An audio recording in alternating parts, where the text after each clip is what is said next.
बोलना सब जानते हैं, चुप रहना हम जानते हैं पर रहते नहीं हैं। हम हमेशा बोलते ही रहते हैं।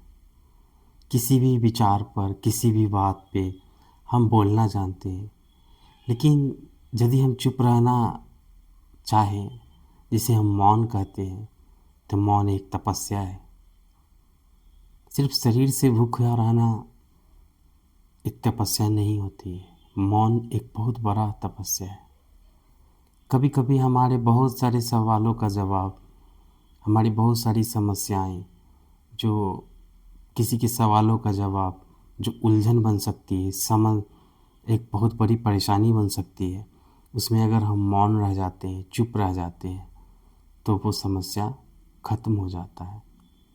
और हमारे पास जो एक बहुत बड़ी समस्या आने वाली हो, वो सिर्फ हमारे चुप रहने से, हमारे सिर्फ मौन रहने से की मात्रा से वो ख़त्म हो जाती है। तो मौन एक प्रकार की तपस्या है। हमें हमेशा मौन करना प्रयास करना चाहिए। साथ अगर हम तुरंत चाहें कि हम मौन रहने की कला को समझ जाएं, तो संभव नहीं है।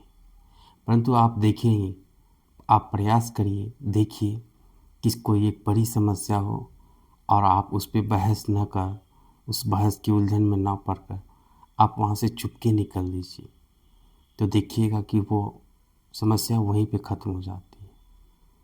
तो आप मौन जब भी रहते हैं, तो ऐसे मेरे ख्याल से लगभग लगभग बहुत अधिकांशतः ज़्यादा से ज़्यादा ऐसी समस्याएं हैं जो हमारे सिर्फ मौन रहने से, बहस में नहीं पड़ने से, उलझन में नहीं पड़ने से, बहस की उलझन में नहीं पड़ने से ख़त्म हो जाती है। क्योंकि आप देखेंगे साधारणतः छोटे छोटे बात पे लोग बहस कर लेते हैं और वो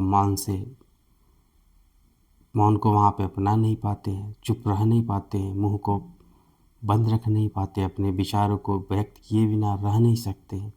कभी कभी बस चुपके यूँ बस वो समस्या और उलझन पार हो जाती है। तो हमें मौन को सीखना चाहिए, समझना चाहिए मौन की कला को, मौन के गुणों को। मौन एक प्रयास है, तपस्या है, त्याग है। उसका प्रयास करना चाहिए, उस तपस्या को समझना चाहिए। मौन की कला को हम समझें।